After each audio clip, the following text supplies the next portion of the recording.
ನಮಸ್ಕಾರ ಸ್ನೇಹಿತರೆ, ಅಂಬಿ ಟ್ಯಾಗ್ ಚಾನಲ್ಗೆ ನಿಮಗೆಲ್ರಿಗೂ ಸ್ವಾಗತ.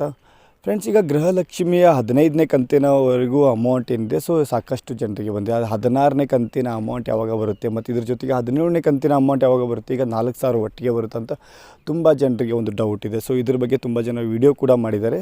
ಇದ್ರ ಬಗ್ಗೆ ನಾನು ವೀಡಿಯೋ ಮಾಡಬೇಕು ಅಂತ ತುಂಬ ದಿನದಿಂದ ವೇಟ್ ಮಾಡ್ತಿದ್ದೆ. ಆದರೆ ಇದ್ರ ಬಗ್ಗೆ ಯಾವುದೇ ರೀತಿ ಒಂದು ಮಾಹಿತಿ ಸಿಕ್ಕಿರಲಿಲ್ಲ. ಅದಕ್ಕೋಸ್ಕರ ನಾನು ವೀಡಿಯೋ ಮಾಡೋದಕ್ಕೆ ಆಗಲಿಲ್ಲ. ಆದರೆ ಇವತ್ತು ಒಂದು ಮಾಹಿತಿ ಆದರೆ ಸಿಕ್ಕಿದೆ. ಆ ಮಾಹಿತಿ ತಿಳಿಸೋಕ್ಕೋಸ್ಕರ ನಾನು ವೀಡಿಯೋನ ಮಾಡ್ತಿದ್ದೀನಿ. ನೀವು ಮಾಡಬೇಕಾಗಿರೋ ಮೊದಲನೇ ಕೆಲಸ, ವೀಡಿಯೋನ ಸ್ಕಿಪ್ ಮಾಡದೆ ಕೊನೆಯವರೆಗೂ ನೋಡಿ. ಯಾಕೆಂದರೆ ನಿಮಗೆ ಈ ವಿಡಿಯೋ ತುಂಬ ಇಂಪಾರ್ಟೆಂಟ್ ಆಗಿರುತ್ತೆ ಮತ್ತು ಇದರಲ್ಲಿ ಇರೋ ಇನ್ಫಾರ್ಮೇಷನ್ ತುಂಬ ಹೆಲ್ಪ್ಫುಲ್ ಆಗಿರುತ್ತೆ. ಅದಕ್ಕೋಸ್ಕರ ನೀವೇನು ಮಾಡಬೇಕು, ವೀಡಿಯೋನ ಸ್ಕಿಪ್ ಮಾಡದೆ ಕೊನೆಯವರೆಗೂ ನೋಡಿ. ಮತ್ತು ವಿಡಿಯೋ ಇಷ್ಟ ಆಗಿದ್ದರೆ ಮಾತ್ರ ಲೈಕ್ ಮಾಡಿ. ಮತ್ತು ಏನಾದರೂ ಡೌಟ್ಸ್ ಇದ್ದರೂ ಕೂಡ ಕಮೆಂಟ್ ಮುಖಾಂತರ ತಿಳಿಸ್ಬೋದು. ಮತ್ತು ಏನು ವಿಡಿಯೋ ಇಷ್ಟ ಆಗಿಲ್ಲ ಮತ್ತು ನಿಮಗೆ ಯಾವ ರೀತಿ ಮಾಹಿತಿ ಬೇಕು, ಹೊಸ ಮಾಹಿತಿ, ಬೇರೆ ಯಾವ ರೀತಿ ಮಾಹಿತಿ ಬೇಕು ಅಂತ ಅದನ್ನು ಕೂಡ ನೀವು ಕಮೆಂಟ್ ಮುಖಾಂತರ ತಿಳಿಸ್ಬೋದು. ನಿಮಗೆ ಯಾವ ಮಾಹಿತಿ ಬೇಕಂತೀರ ಅದ್ರ ಬಗ್ಗೆ ನಾನು ನಿಮಗೆ ಮಾಹಿತಿ ಕೊಡ್ತೀನಿ. ನಿಮ್ಮ ಕಮೆಂಟ್ಸ್ ನಮಗೆ ತುಂಬ ಇಂಪಾರ್ಟೆಂಟ್ ಆಗಿರುತ್ತೆ. ಫ್ರೆಂಡ್ಸ್, ಬನ್ನಿ ವಿಡಿಯೋನ ಸ್ಟಾರ್ಟ್ ಮಾಡೋಣ. 16-17ನೇ ಕಂತಿನ ಅಮೌಂಟ್ಗಿಂತ ಮುಂಚೆ ಈಗ ನಮ್ಮ ಕೇಂದ್ರ ಸರ್ಕಾರದಿಂದ ಮೊನ್ನೆ ಬಜೆಟ್ ಆಯಿತು. ಈಗ 1ನೇ ತಾರೀಕಿಗೆ ಏನೋ ಒಂದು ಬಜೆಟ್ ಆಗಿದೆ. ಬಜೆಟ್ನಲ್ಲಿ ನಮಗೇನು ಜಾಸ್ತಿ ಲಾಭ ಏನು ಸಿಗಲಿಲ್ಲ. ಆದರೆ ಮತ್ತೊಂದು ಈಗ ಒಂದು ಗುಡ್ ನ್ಯೂಸ್ ಅಂತ ಏನು ಹೇಳ್ಬೋದು ಅಂದರೆ, ಈಗ ಮಿಡಲ್ ಕ್ಲಾಸ್ ಫ್ಯಾಮಿಲಿಯವರಿಗೆ ಇದೊಂದು ಗುಡ್ ನ್ಯೂಸ್ ಅಂತಲೇ ಹೇಳ್ಬೋದು. ಯಾಕೆಂದರೆ ಮೊದಲನೇದು ಯಾವ ರೀತಿ ಇತ್ತು ಅಂದರೆ, ನಮ್ಮದು ಏನಾದರೂ ವಾರ್ಷಿಕ ಆದಾಯ 7 ಲಕ್ಷ ಇತ್ತು ಅಥವಾ 6ರಿಂದ 7 ಲಕ್ಷವರೆಗೂ ಏನಾದರೂ ಇತ್ತು ಅಂದರೆ 5% ಟ್ಯಾಕ್ಸ್ನ ನಾವು ಕಟ್ಟಬೇಕಾಗಿತ್ತು. ಆದರೆ ಈಗ ಅದ್ರ ಬಗ್ಗೆ ಈಗ ಒಂದು ಗುಡ್ ನ್ಯೂಸ್ ಬಂದರೆ ಏನಂದರೆ, ಈಗ ವಾರ್ಷಿಕ ಆದಾಯ ನಮ್ಮ 12 ಲಕ್ಷದವರೆಗೂ ಇದ್ದರೆ ಮಾತ್ರ, 12 ಲಕ್ಷಕ್ಕಿಂತ ಜಾಸ್ತಿ ಏನಾದರೂ ಇದ್ದರೆ ಮಾತ್ರ ನಾವು 5% ಟ್ಯಾಕ್ಸನ್ನು ಕಟ್ಟಬೇಕು. ಇದೊಂದು ಗುಡ್ ನ್ಯೂಸ್ ಅಂತಲೇ ಹೇಳ್ಬೋದು. ಇದ್ರ ಜೊತೆಗೆ ಈಗ ರೈತರ ಬಗ್ಗೆನೂ ಒಂದು ಮಾಹಿತಿ ಸಿಕ್ಕಿದೆ. ಯೋಜನೆ ಏನಿದೆ ಅದರಲ್ಲಿ ಈಗ ಏನು 2,000 ರೂಪಾಯಿ ಬರ್ತಾಯಿದೆ, ಪ್ರತಿ 4 ತಿಂಗಳಿಗೆ 2,000 ರೂಪಾಯಿ ಏನು ಬರುತ್ತೆ. ಅದರಲ್ಲಿ ಕೂಡ ಈಗ ಅಮೌಂಟ್ನ ಜಾಸ್ತಿ ಮಾಡೋ ಚಿಂತನೆ ಕೂಡ ಮಾಡ್ತಿದ್ದಾರೆ. ಅದರಲ್ಲಿ ಸ್ವಲ್ಪ ಈಗ 2,000 ರೂಪಾಯಿ ಇದ್ದಿದ್ದು 2,500ವರೆಗೂ ಮಾಡೋ ಸಾಧ್ಯತೆ ಕೂಡ ಇದೆ.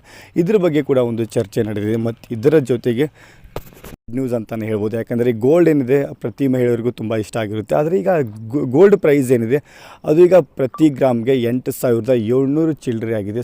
ಪ್ರತಿ ಗ್ರಾಮ್ಗೆ 8,700 ಚಿಲ್ಲರೆ ಇದೇ ರೀತಿ ಹೋಗ್ತಾ ಇದ್ದರೆ ಇನ್ನು ಮುಂದೆ ಬರುವ ದಿನಗಳಲ್ಲಿ ಈಗ 10,000 ರೂಪಾಯಿ ಗ್ರಾಮ್ ಆದರೂ ಆಶ್ಚರ್ಯ ಇಲ್ಲ ಫ್ರೆಂಡ್ಸ್. ಚಿನ್ನದ ರೇಟ್ನಲ್ಲಿದೆ, ಯಾವುದೇ ರೀತಿ ಕಡಿಮೆ ಆಗ್ತಿಲ್ಲ. ಕಡಿಮೆ ಆಗೋ ಜಾಗದಲ್ಲಿ ಜಾಸ್ತಿ ಆಗ್ತಿದೆ. ಇದೊಂದು ಬ್ಯಾಡ್ ನ್ಯೂಸ್ ಅಂತಲೇ ಹೇಳ್ಬೋದು. ನೋಡೋಣ ಈಗ ಚಿನ್ನದ ಬೆಲೆ ಯಾವ ರೀತಿ ಮುಂದೆ ಕಡಿಮೆ ಆಗುತ್ತೋ ಇಲ್ಲೋ ಅಂತ. ಈಗ ಫ್ರೆಂಡ್ಸ್, ಈಗ ಗೃಹಲಕ್ಷ್ಮಿ ಬಗ್ಗೆ ನಾವು ನೋಡೋದಾದರೆ ಗೊತ್ತಿರ್ಬೋದು. ಈಗ ಏನಿದೆ, ಲಕ್ಷ್ಮೀ ಹೆಬ್ಬಾಳ್ಕರ್ ಮೇಡಮ್ ಅವರಿಗೆ ಯಾವ ರೀತಿ ಒಂದು ಆಕ್ಸಿಡೆಂಟ್ ಆಗಿತ್ತು, ಅವರು ಹಾಸ್ಪಿಟಲ್ ಅಡ್ಮಿಟ್ ಇದ್ದರು.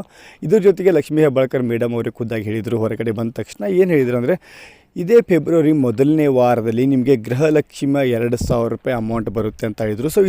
ಇದ್ರ ರೀತಿ ನಾವು ನಿಮಗೆ ಹಿಂದಿನ ವೀಡಿಯೋನಲ್ಲಿ ಕೂಡ ಮಾಡಿ ತಿಳಿಸಿದ್ವಿ. ಯಾಕೆಂದರೆ ನಮಗೆ ಯಾವ ರೀತಿ ನಮಗೆ ಮಾಹಿತಿ ಸಿಗುತ್ತೆ ಆ ಮಾಹಿತಿನ ತಿಳಿಸೋ ಕೆಲಸ ಮಾತ್ರ ನಮ್ಮದು. ಯಾವ ರೀತಿ ನಮಗೆ ಮಾಹಿತಿ ಸಿಕ್ಕಿರುತ್ತೆ ಆ ಮಾಹಿತಿ ಕೊಡೋದಕ್ಕೋಸ್ಕರ ನಾನು ವೀಡಿಯೋನ ಮಾಡಿದ್ದೆ. ಮತ್ತು ಇದರ ಜೊತೆಗೆ CM ಸಿದ್ದರಾಮಯ್ಯ ಸರ್ ಅವರು ಕೂಡ ಈಗೇನಿದೆ ಬಾತ್ರೂಮ್ನಲ್ಲಿ ಜಾರಿ ಬಿದ್ದಿರೋ ಕಾರಣಕ್ಕೋಸ್ಕರ ಅವರು ಕೂಡ ಒಂದು 2-3 ದಿನ ಅಡ್ಮಿಟ್ ಆಗಬೇಕಾಗುತ್ತೆ.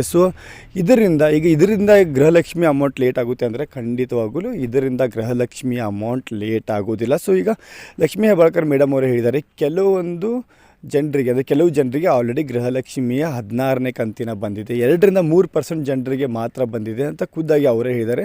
ನಮ್ಮ ಬೆಳಗಾವಿ ಜಿಲ್ಲೆಯಲ್ಲೂ ಕೂಡ ಕೆಲವೊಬ್ಬರಿಗೆ 2,000 ರೂಪಾಯಿ ಅಮೌಂಟ್ ಬಂದಿದೆ. ನಾನು ನೋಡಿದ್ದೀನಿ ಕೂಡ. ಆದರೆ ಎಲ್ರಿಗೂ ಬರ್ತಿಲ್ಲ. ಮೊದಲು ಹಾಗೂ ಈಗ 90% ಜನರಿಗೆ, 95% ಜನರಿಗೆ ಏನು ಗೃಹಲಕ್ಷ್ಮಿಯ ಅಮೌಂಟ್ ಬರ್ತಿತ್ತು. ಆ ರೀತಿ ಯಾರಿಗೂ ಬಂದಿಲ್ಲ. ಅವ್ರೇನು ಹೇಳಿದ್ದಾರೆ, ಇದೇ ವಾರದಲ್ಲಿ ಹಾಕ್ತೀನಿ ಅಂತ ಹೇಳಿದರು. ಈಗ 7ನೇ ತಾರೀಕು ಆಗಿರೋದ್ರಿಂದ ಈಗ ಇವತ್ತು ಶುಕ್ರವಾರ ಬೇರೆ. ಈಗ ಶನಿವಾರ ಅಂದರೆ ನಾಳೆಗೆ ಈ ವಾರ ಮುಕ್ತಾಯ, ಅಂದರೆ ಈ ವಾರದ ವೀಕೆಂಡ್ ಅಂತಲೇ ಹೇಳ್ಬೋದು. ಶನಿವಾರದಿಂದ ವರ್ಕಿಂಗ್ ಡೇದ ವೀಕೆಂಡ್ ಅಂತಲೇ ಹೇಳ್ಬೋದು. ನೋಡೋಣ ಈಗ ಇನ್ನೂ 2 ದಿವಸದಲ್ಲಿ ಬರುತ್ತೋ ಇಲ್ಲೋ ಅಂತ. ಆದರೆ ಈ ವಾರದಲ್ಲಿ ಬರೋ ಸಾಧ್ಯತೆ ತುಂಬ ಕಡಿಮೆ ಇದೆ ಫ್ರೆಂಡ್ಸ್. ಅವ್ರು ಹೇಳೋ ರೀತಿ ಏನು ಹೇಳಿದ್ದಾರೆ, ಇದೇ ಮೊದಲನೇ ವಾರದಲ್ಲಿ ಹೇಳ್ತೀನಿ ಅಂತ ಹೇಳಿದ್ದಾರೆ. ಈಗ ನುಡಿದಂತೆ ಸರ್ಕಾರ ಅಂತ ಹೇಳ್ತಿದ್ರು, ಆದರೆ ಈಗ ಅವರೇ ಕೂಡ ಮಾತನ್ನ ತಪ್ಪಿದ್ದಾರೆ ಅಂತ ಹೇಳ್ಬೋದು. ಆದರೆ ಈಗ ನಿಮಗೆ 16ನೇ ಕಂತಿನ ಅಮೌಂಟ್ ಇದೇ ತಿಂಗಳಲ್ಲಿ ಬರೋದಂತೂ ಪಕ್ಕ ಅಂತ ಈಗ ಲಕ್ಷ್ಮೀ ಹೆಬ್ಬಾಳ್ಕರ್ ಮೇಡಮ್ ಅವರು ಹೇಳಿದ್ದಾರೆ. ಈ ತಿಂಗಳು ಯಾವುದೇ ರೀತಿ ಮಿಸ್ ಆಗೋದಿಲ್ಲ. 17ನೇ ಕಂತಿನ ಅಮೌಂಟ್ ಬರುತ್ತೋ ಇಲ್ಲೋ ಇದ್ರ ಬಗ್ಗೆ ಪಕ್ಕ ಮಾಹಿತಿ ಅವರಂತೂ ಕೊಟ್ಟೇ ಇಲ್ಲ. ಈಗ 16ನೇ ಕಂತಿನ ಅಮೌಂಟ್ ಏನಿದೆ ಇದೇ ತಿಂಗಳು 20ನೇ ತಾರೀಕು ಒಳಗಡೆ ನಿಮ್ಮ ಅಕೌಂಟಿಗೆ DBT ಮುಖಾಂತರ ಪುಷ್ ಮಾಡ್ತೀವಿ ಅಂತ ಕೂಡ ಹೇಳಿದ್ದಾರೆ.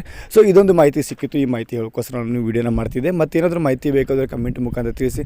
ಮತ್ತೇನಾದರೂ ವೀಡಿಯೋ ಇಷ್ಟ ಆಗಿತ್ತು ಅಂದರೆ ಮಾತ್ರ ಲೈಕ್ ಮಾಡಿ. ಮತ್ತು ಚಾನಲ್ಗೆ ಏನಾದರೂ ಹೊಸಬ್ರಿದ್ದರೆ ಸಬ್ಸ್ಕ್ರೈಬ್ ಮಾಡ್ಕೊಳ್ಳಿ. ಯಾಕಂದರೆ ಇದೇ ರೀತಿ ನಾನು ಹೊಸ ಮಾಹಿತಿನ ನಿಮಗೆ ಕೊಡ್ತಾ ಇರ್ತೀನಿ. ಫ್ರೆಂಡ್ಸ್, ಸಿಗೋಣ ಮತ್ತೊಂದು ಹೊಸ ಮಾಹಿತಿ ಜೊತೆಗೆ. ಫ್ರೆಂಡ್ಸ್, ಅಲ್ಲಿವರೆಗೂ ಜೈ ಹಿಂದ್, ಜೈ ಕರ್ನಾಟಕ.